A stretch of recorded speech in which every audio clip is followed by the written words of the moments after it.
Bonjour, c'est Michael Desbarrans.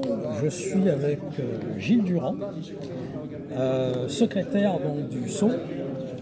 Voilà. Et nous sommes au 13e congrès ufologique donc, de Languedoc, OVNI Languedoc. Voilà. Alors tu vas nous parler un petit peu de ton parcours et comment tu as commencé. Alors c'est une longue histoire parce que tu as commencé à t'intéresser au phénomène OVNI en 1969. C'est ça? Ouais, je suis devenu actif en 69. Là, j'avais 14 ans. Voilà, exactement. Et j'avais, disons, par le passé, avant, dans les années, j'avais peut-être 7-8 ans, j'étais encore en Normandie à l'époque, je suis normand d'origine, et en fait, je collectais déjà les coupures de presse sur l'astronautique. Voilà, Gemini, Mercury, moi j'ai connu. Et je découpais aussi les articles sur les ovnis, mais un peu comme ça. Quoi. Et puis je suis arrivé en région parisienne, j'ai suivi mes parents bien sûr.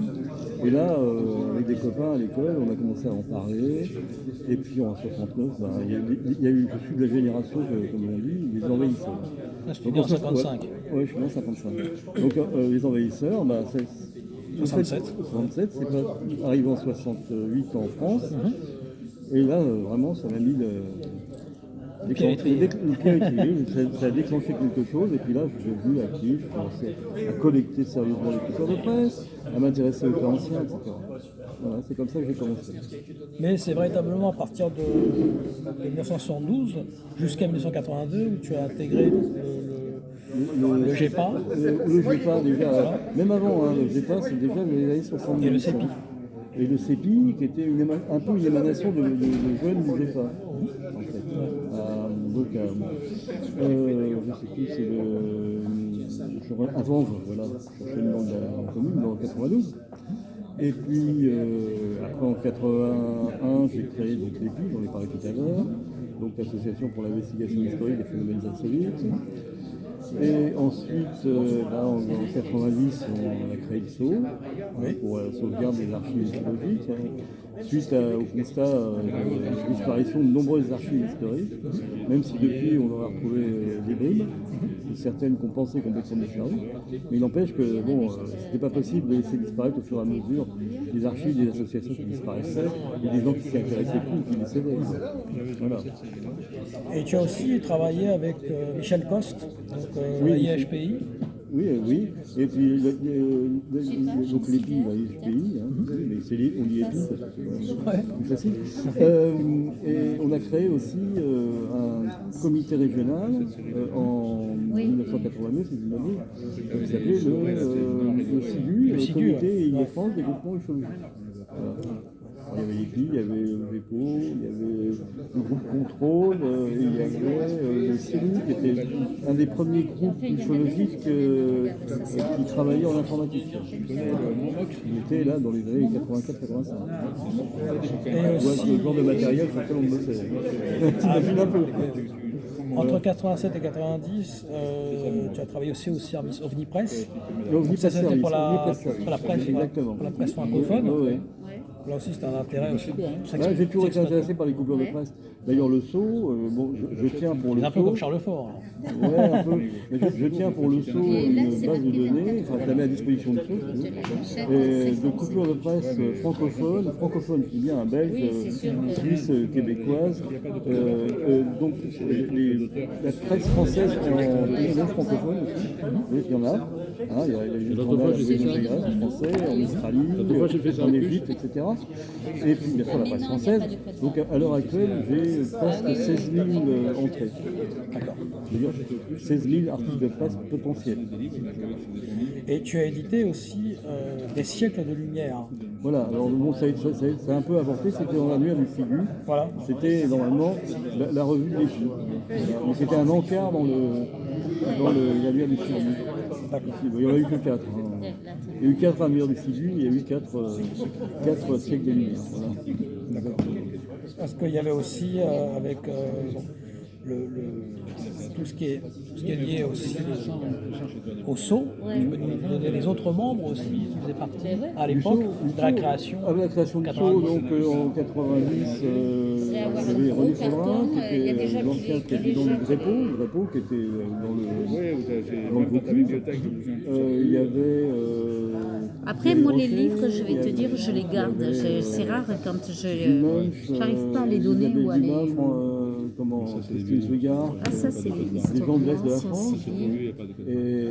Et ensuite, il y avait Pavilic. Sciences et Vie, C'était les membres historiques. Une défi pour le troisième Donc, millénaire. René Faudrin est devenu président, je suis devenu secrétaire général, Isabelle Dumas trésorière.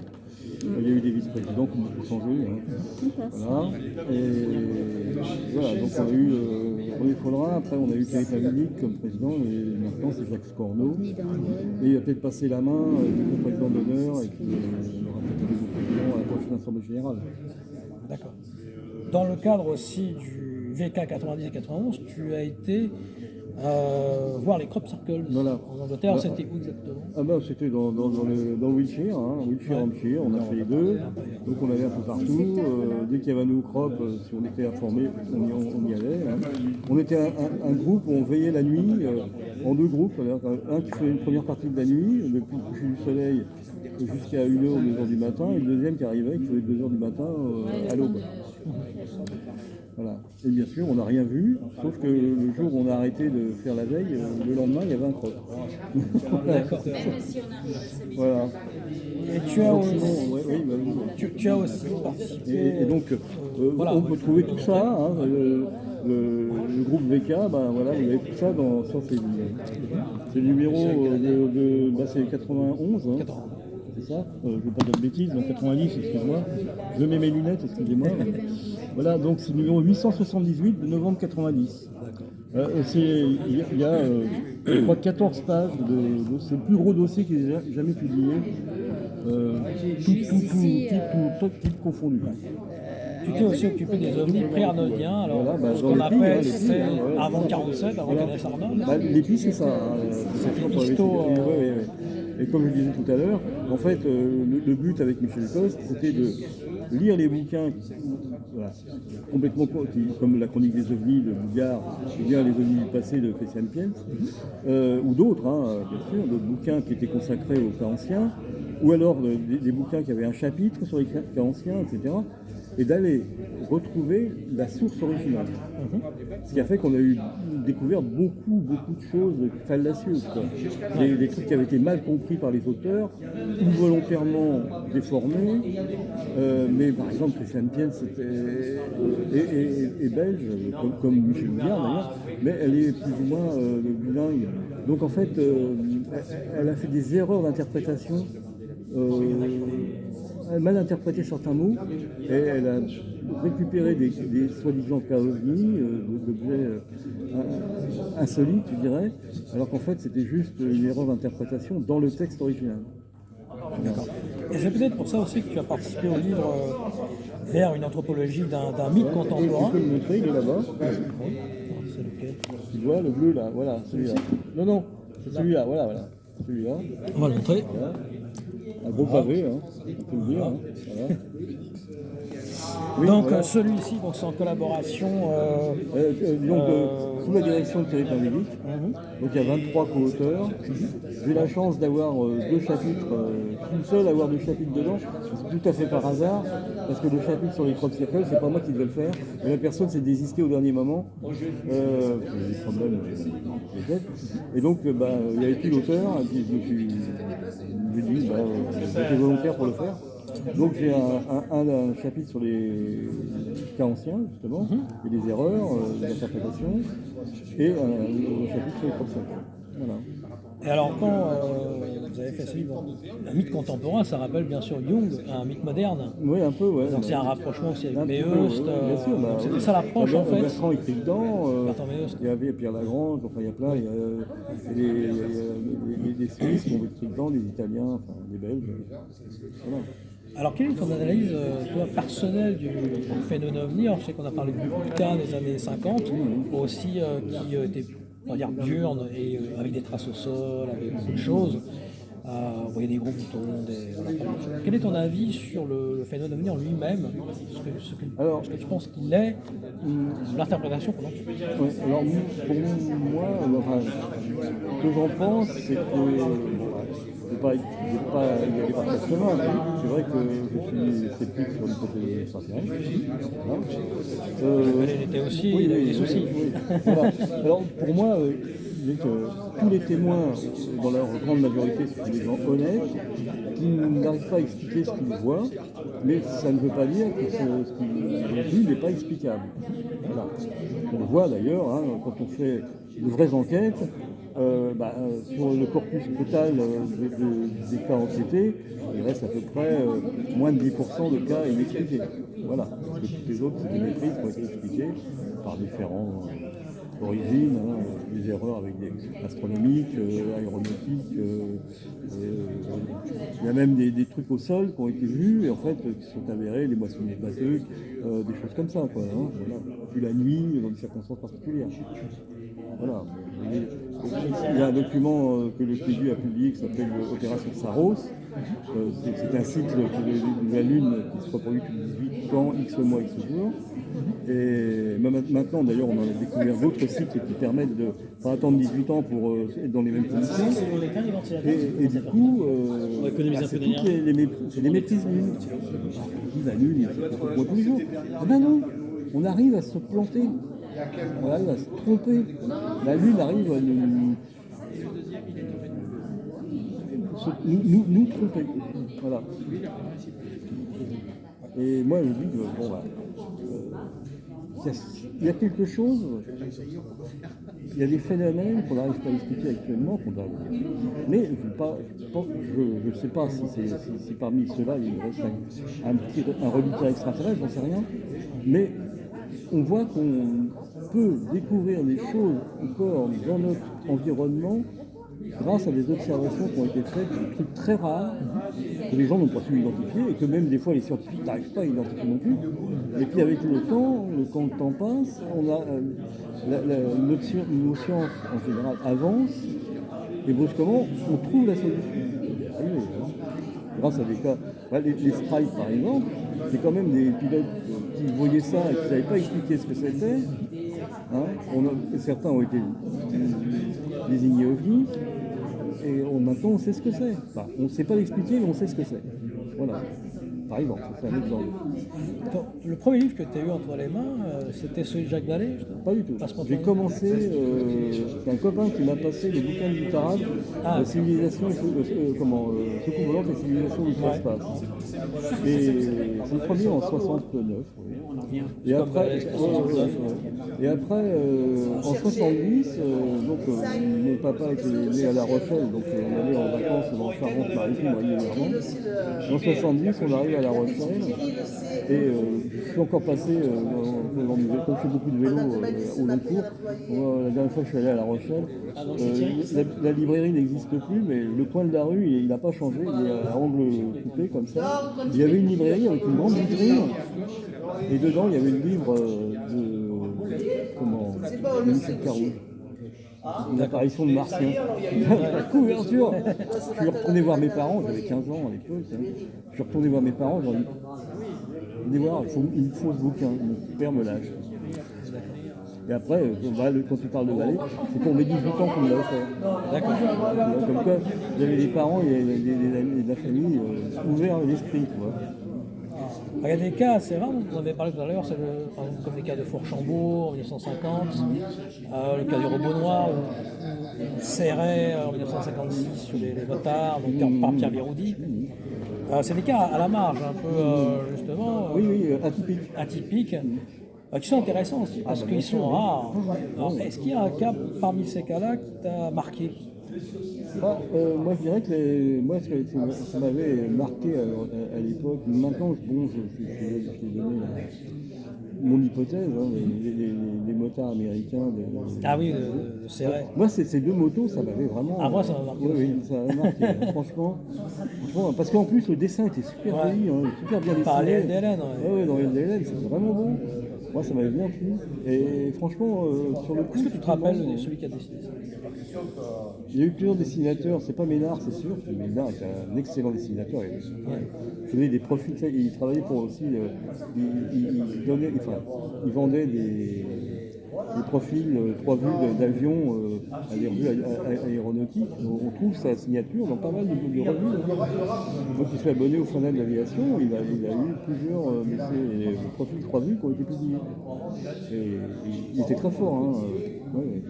C'est un très très bon dessinateur. Ah oui, oui. Il a fait il a fait plein de dessins pour le Japon d'ailleurs. En parlant d'aviation, on parlait tout à l'heure donc, on passe de la vague dirigeable du 197 à celle des avions fantômes des années 30 et tu as donc fait une analyse aussi intéressante. Alors, c'est en suite à un 34, article hein, c'est celle de 34. sur 34. Voilà. C'est suite à un article de Jean Siller dans UDRN, justement. Et donc je me suis penché un peu dessus parce que j'ai pris mes revues, entre autres pas de l'aviation, depuis le numéro 1, qui continue à suivre en fait. Et je me suis aperçu, grâce à certains articles que j'avais lus d'ailleurs, que l'Allemagne, pas encore pré-nazie, je dirais, avait, ne pouvant plus, après la guerre de 14, construire le matériel militaire sur son sol, avait passé des accords avec des entreprises scandinaves pour construire des prototypes de certains avions, dont le Stuka, parce que dans la vague de 34, tu as un avion qui pique comme ça vers la mer. Ça rappelle la vague de 46, Scandinavie aussi. Oui, mais là, franchement, c'est un Stuka. Certainement Il ressemblait au V2, ceux de 46. Oui, là, c'était vraiment un avion. Et le truc, il pique comme ça, et il y a une ressource, et hop, il part. C'est vraiment un Stuka. Alors, bien sûr, si tu ne connais pas bien que les Allemands avaient des accords avec les Suédois, entre autres, et pas que, oui, voilà. Donc, c'est le doigt qui est mis dessus pour dire que ça peut être explicable par des prototypes allemands, mais pas que, parce que là, dans un article, d'ailleurs, dans mon article, c'est pas un article d'une famille d'aviation, j'avais trouvé que là, on est déjà, donc 34, c'est déjà la période fasciste en Italie. Hein. Donc les Caproni trimoteurs, les bombardiers trimoteurs italiens ont fait un tour du monde accompagnés de chasseurs italiens. Je ne sais plus si c'était des Macchi 200 ou des Fiat, je sais plus. Et donc ils sont passés en France et la chasse française a voulu les accompagner. Donc ils leur ont mis des kilomètres dans les rues. Les avions français étaient tellement lents qu'ils n'arrivent pas à suivre le rythme.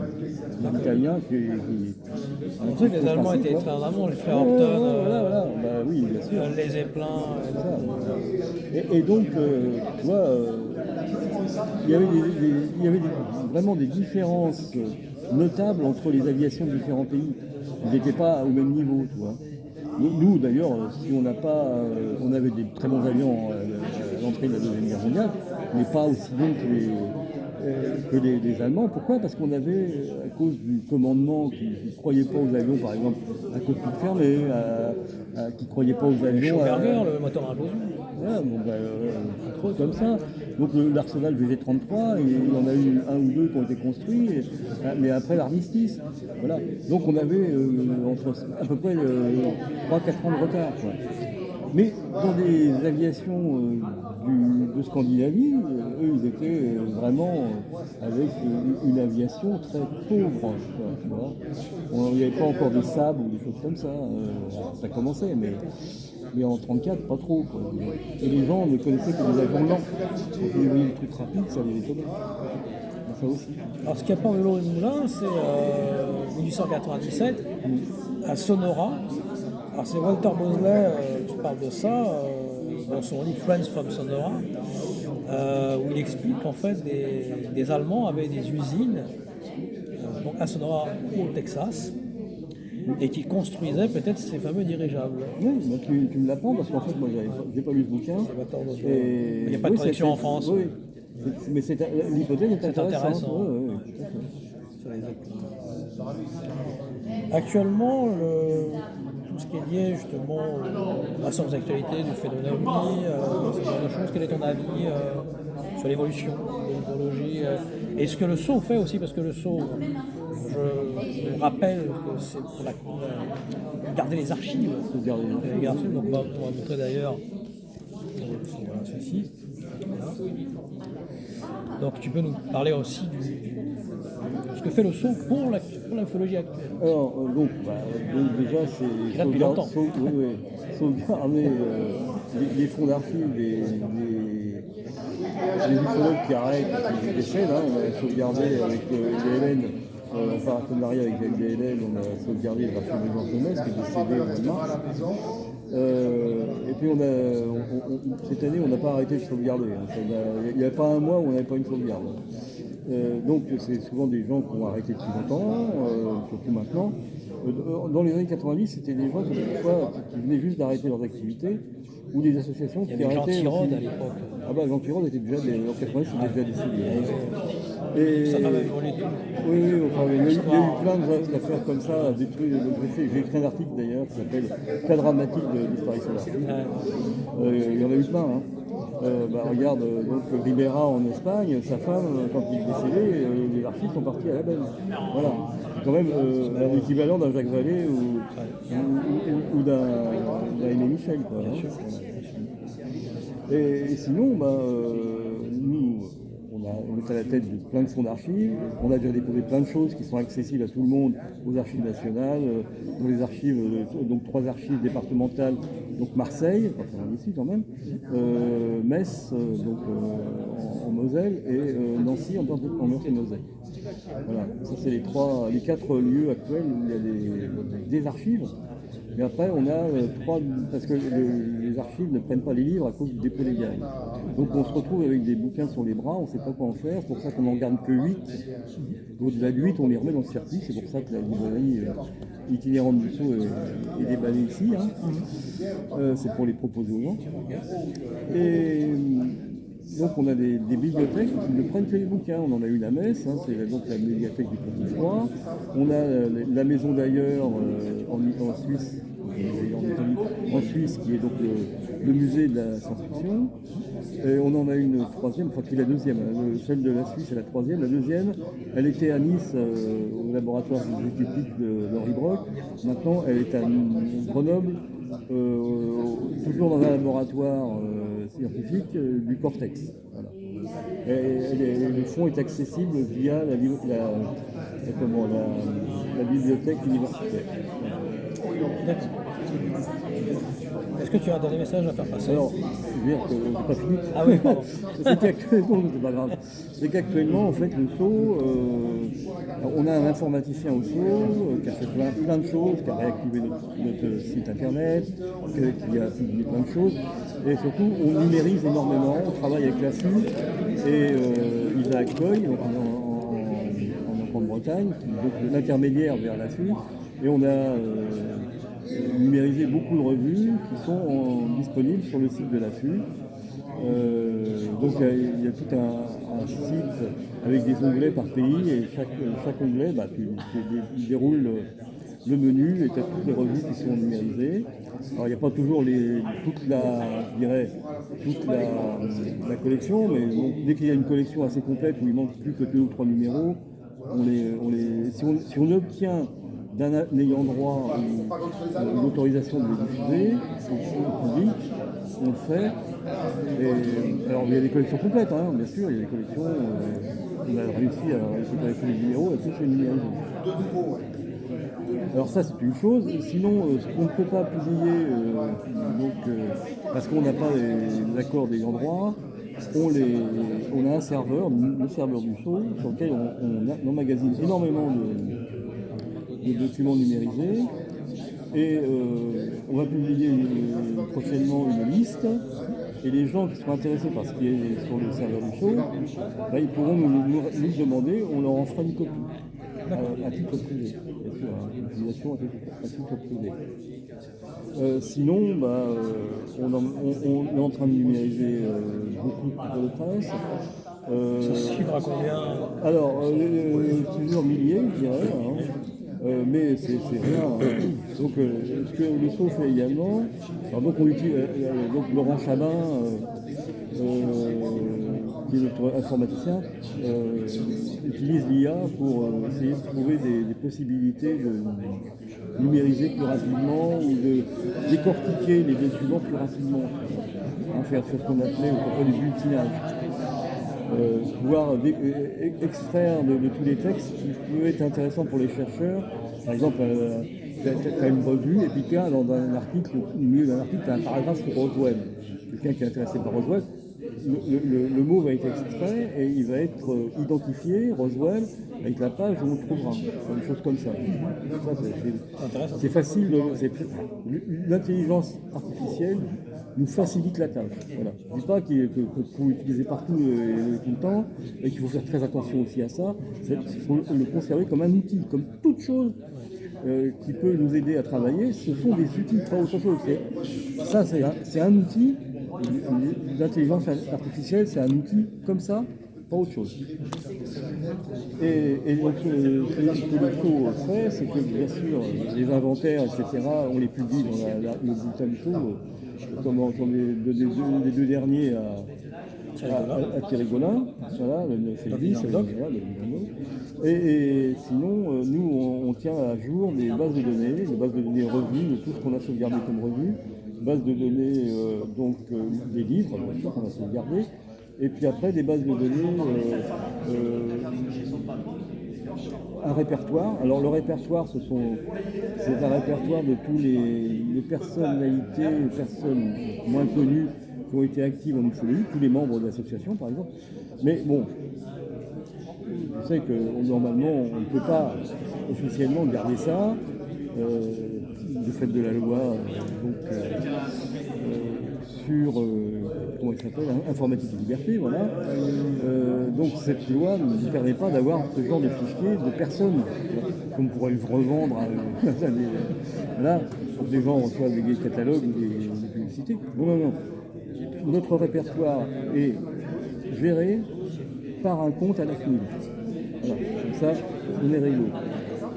Et puis après, on a d'autres répertoires, on a d'autres bases de données.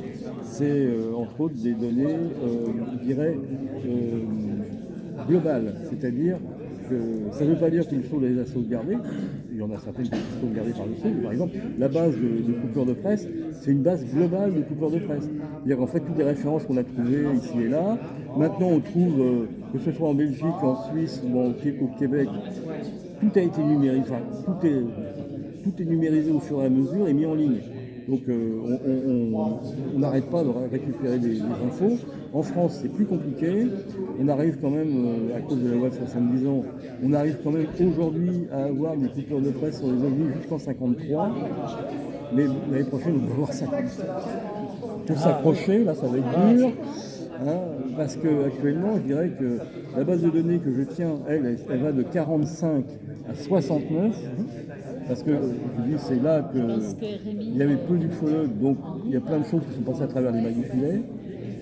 On le voit d'ailleurs, on découvre plein de documents dont on n'avait jamais entendu parler, sur eBay, sur d'autres sites, ou même ceux que publie maintenant, numérise la BNF. On n'en avait jamais entendu parler parce que le corpus, si tu veux, d'ufologues dans les années 50 était tellement petit qu'il y avait peu de rapports entre les gens. Voilà. Ils étaient trop peu nombreux pour accéder à toute la presse, par exemple. Voilà. Il y avait des régions où il n'y avait pas d'ufologues à l'époque, et du coup, il y avait personne qui regardait la presse, alors qu'il y avait des articles. Voilà. Aujourd'hui, on arrive à les récupérer, mais 70 ans après.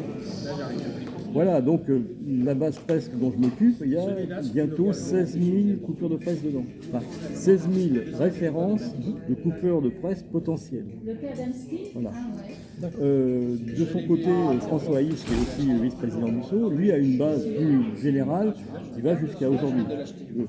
Il part aussi des années 50 jusqu'à 2023. Voilà. Alors on a un certain nombre de bases de données comme ça. qui nous permettent de tenir à jour. Par exemple, on a une base de données des associations. Et là, on s'aperçoit que depuis 1949, première association créée en France en 1949 à Grenoble, par quelqu'un qui est ensuite devenu un membre du Uranus, qui était Jacques Bacard.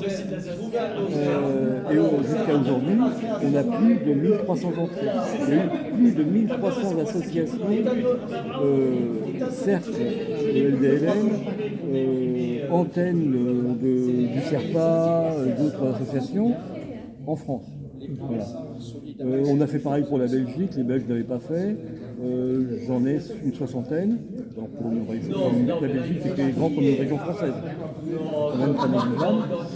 Et donc en plus de cette base d'association qui est complémentaire de la base répertoire des personnes physiques, on a donc d'autres bases sur des tas de spécificités, les monographies, etc. On a à peu près une dizaine de bases de données qui sont tenues à jour régulièrement. Voilà. Est-ce que tu as un dernier message à passer? Ah ben, si vous connaissez un fonds d'archives en péril, n'hésitez pas à contacter le SO et on verra. On rencontrera les personnes. Et à Vincennes. Le siège social est à Vincennes, le secrétariat est à Brunois chez moi, voilà, dans l'Essonne, Vincennes c'est en Val-de-Marne. Voilà, donc on a des antennes un peu partout, hein. On a comme vice-président Gilles Thomas à Perpignan, donc Thierry est membre du SO aussi maintenant, voilà, Patrice Guéret-Kéros, Thierry Rocher est en Charente-Maritime, Gilles Munch est dans l'Est de la France, voilà, on a des membres un peu partout. Thierry Tanguy qui était en Saône-et-Loire, voilà. Très bien. Et Fauchereau dans Lyon. Oui, dans Lyon. Voilà. On va montrer les livres rapidement. Voilà. Donc ils sont disponibles donc Voilà. ici À Pérols. voilà. Les fameux.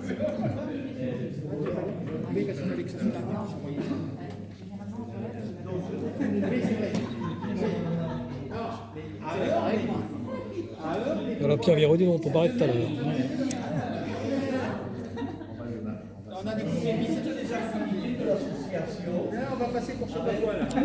Voilà. À très vite.